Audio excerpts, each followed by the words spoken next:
Hello friends, എല്ലാവർക്കും നമ്മുടെ പുതിയൊരു വീഡിയോയിലേക്ക് സ്വാഗതം. അപ്പോൾ ഇന്ന് നമുക്ക് ഓൺലൈനായിട്ട് കെട്ടിട നികുതി സ്മാർട്ട് വഴി എങ്ങനെയാണ് നടക്കുന്നതെന്ന് നോക്കിയാലോ.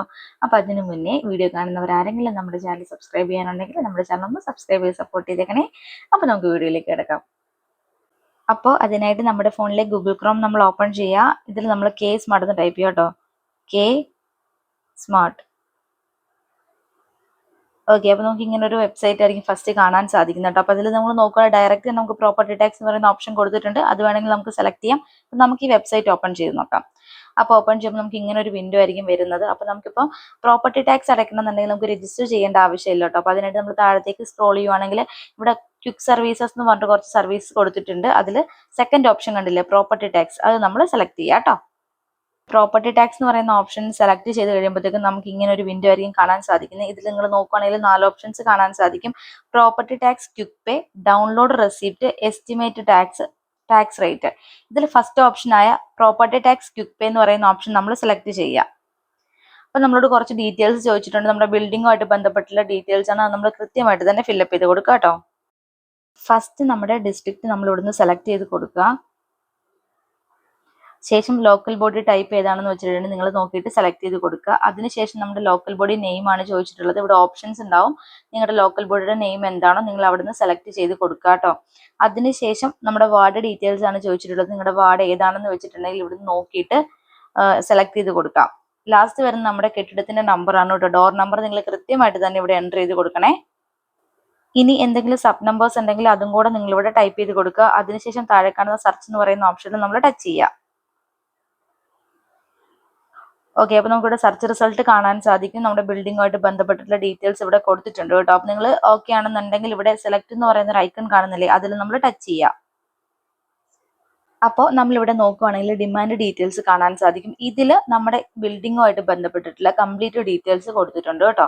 അപ്പോൾ നമുക്ക് എത്ര രൂപയാണ് പേയ്മെന്റ് ചെയ്യാനുള്ളത്, അങ്ങനത്തെ എല്ലാ കാര്യങ്ങളും ഇതിൽ കൊടുത്തിട്ടുണ്ട്. നിങ്ങളൊന്ന് ക്രോസ് ചെക്ക് ചെയ്യുക. അതിനുശേഷം നമ്മൾ താഴേക്ക് സ്ക്രോൾ ചെയ്യാൻ നേരത്ത് നമ്മൾ ഏത് വർഷത്തെ ടാക്സ് ആണോ അടയ്ക്കാനുള്ളത് അതിന്റെ ഡീറ്റെയിൽസ് എല്ലാം കാണാൻ സാധിക്കും. പ്രോപ്പർട്ടി ടാക്സ് എത്രയാണോ അത് ഇവിടെ കൊടുത്തിട്ടുണ്ട്. ലൈബ്രറി സെസ് എത്രയാണെന്ന് കൊടുത്തിട്ടുണ്ട്. സർവീസസ് എത്രയാണെന്ന് കൊടുത്തിട്ടുണ്ട്. എല്ലാം തന്നെ നിങ്ങൾക്ക് വ്യക്തമായിട്ട് ഇവിടെ കൊടുത്തിട്ടുണ്ടാവും. അതിനുശേഷം താഴെയായിട്ട് നമുക്ക് മൊബൈൽ നമ്പർ ചോദിച്ചിട്ടുണ്ട്. നമ്മൾ മൊബൈൽ നമ്പർ കൃത്യമായിട്ട് തന്നെ ഇവിടെ ടൈപ്പ് ചെയ്ത് കൊടുക്കുക കേട്ടോ. അതിനുശേഷം നമ്മൾ താഴെ കാണുന്ന പേ നൗ എന്ന് പറയുന്ന ഓപ്ഷൻ കാണുന്നില്ല, അതിൽ ടച്ച് ചെയ്യുക. അപ്പൊ നമ്മളോട് കൺഫർമേഷൻ ചോദിച്ചിട്ടുണ്ട്, നമ്മൾ എസ് കൊടുക്കുക. അപ്പോൾ നമുക്ക് ഇങ്ങനെ ഒരു വിൻഡോ ആയിരിക്കും കേട്ടോ കാണാൻ സാധിക്കുന്നത്. ഇതിൽ നമുക്ക് ഏത് പേയ്മെന്റ് മെത്തേഡ് വേണമെങ്കിലും സെലക്ട് ചെയ്യാൻ വേണ്ടി പറ്റും. ക്രെഡിറ്റ് കാർഡ് യൂസ് ചെയ്തിട്ട് പേയ്മെന്റ് ചെയ്യാം, ഡെബിറ്റ് കാർഡ് യൂസ് ചെയ്യാം, UPI ആപ്സ് ഉപയോഗിച്ചിട്ട് പേയ്മെന്റ് ചെയ്യാൻ വേണ്ടി പറ്റും. അതുപോലെ തന്നെ നെറ്റ് ബാങ്കിങ്ങും ഉണ്ട്. അപ്പോൾ ഞാനിവിടെ UPI ഉപയോഗിച്ചിട്ടാണ് പേയ്മെന്റ് ചെയ്യാൻ വേണ്ടി പോകുന്നത്. അപ്പോൾ നമുക്ക് UPI സെലക്ട് ചെയ്ത് കൊടുക്കാം. അപ്പോൾ ഇവിടെ നമുക്ക് QR കോഡ് യൂസ് ചെയ്തിട്ട് പേയ്മെന്റ് ചെയ്യാൻ വേണ്ടി പറ്റും. അതുപോലെ തന്നെ UPI ID വെച്ചിട്ട് വേണമെങ്കിൽ നമുക്ക് പേയ്മെന്റ് ചെയ്യാൻ വേണ്ടി പറ്റും കേട്ടോ. അപ്പോൾ ഞാനിവിടെ QR കോഡ് യൂസ് ചെയ്തിട്ടാണ് പേയ്മെന്റ് ചെയ്യാൻ വേണ്ടി പോകുന്നത്. അതിനുവേണ്ടി നമ്മളൊരു ഷോ QR എന്ന് പറഞ്ഞ് കാണുന്നില്ലേ, അതിൽ നമ്മൾ ടച്ച് ചെയ്യുക. അപ്പോൾ ഇവിടെ നമ്മുടെ QR കോഡ് വന്നിട്ടുണ്ടാവും. ഇത് നമ്മൾ ഏത് UPI ആപ്പ് ഉപയോഗിച്ചിട്ടാണോ പേയ്മെന്റ് ചെയ്യാൻ ഉദ്ദേശിക്കുന്നത് QR കോഡ് അതിൽ സ്കാൻ ചെയ്തെടുക്കുക കേട്ടോ. QR കോഡ് നിങ്ങൾ സ്കാൻ ചെയ്തെടുത്തിട്ട് നിങ്ങൾ ഏത് UPI ആപ്പ് ഉപയോഗിച്ചിട്ടാണോ പേയ്മെന്റ് ചെയ്യാൻ ഉദ്ദേശിക്കുന്നത് ആ ആപ്പ് ഉപയോഗിച്ചിട്ട് പേയ്മെന്റ് ചെയ്യുക. അപ്പോൾ ഞാനിവിടെ പേയ്മെന്റ് ചെയ്തിട്ടുണ്ട് കേട്ടോ. അപ്പോൾ ഞാൻ പേയ്മെന്റ് ഇവിടെ കംപ്ലീറ്റ് ആയിട്ടുണ്ട്. അപ്പോൾ നിങ്ങൾ ഇവിടെ നോക്കുവാണെങ്കിൽ നിങ്ങൾക്ക് റെസിപ്റ്റ് കാണാൻ സാധിക്കും.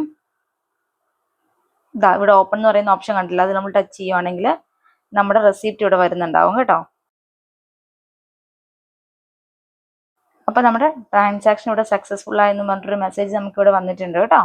പിന്നൊരു കാര്യം എടുത്തു പറയാനുള്ള എന്താന്ന് വെച്ചിട്ടുണ്ടെങ്കിൽ നമ്മൾ സാമ്പത്തിക വർഷ ആരംഭത്തിന്റെ ആദ്യ മാസത്തിനുള്ളിലാണ് കെട്ടിട നികുതി അടയ്ക്കുന്നതെന്നുണ്ടെങ്കിൽ നമുക്ക് 5% റിബേറ്റ് കിട്ടും. 5% നമുക്ക് ഓഫർ കിട്ടും കേട്ടോ. അപ്പോൾ നമുക്ക് സ്മാർട്ട് ഉപയോഗിച്ചിട്ട് വളരെ എളുപ്പത്തിൽ തന്നെ നമ്മുടെ കെട്ടിട നികുതിയൊക്കെ അടയ്ക്കാൻ വേണ്ടി പറ്റും. അപ്പോൾ ഇത്രേ ഉള്ളൂ നമ്മുടെ വീഡിയോ. നിങ്ങൾക്ക് എല്ലാവർക്കും നമ്മുടെ ഈ വീഡിയോ ഉപകാരപ്രദമായി എന്ന് വിശ്വസിക്കുന്നു. അപ്പോൾ നമ്മുടെ ഈ വീഡിയോ ഇഷ്ടപ്പെട്ടെങ്കിൽ നമ്മുടെ ചാനൽ ഒന്ന് സബ്സ്ക്രൈബ് ചെയ്ത് സപ്പോർട്ട് ചെയ്തേക്കണേ.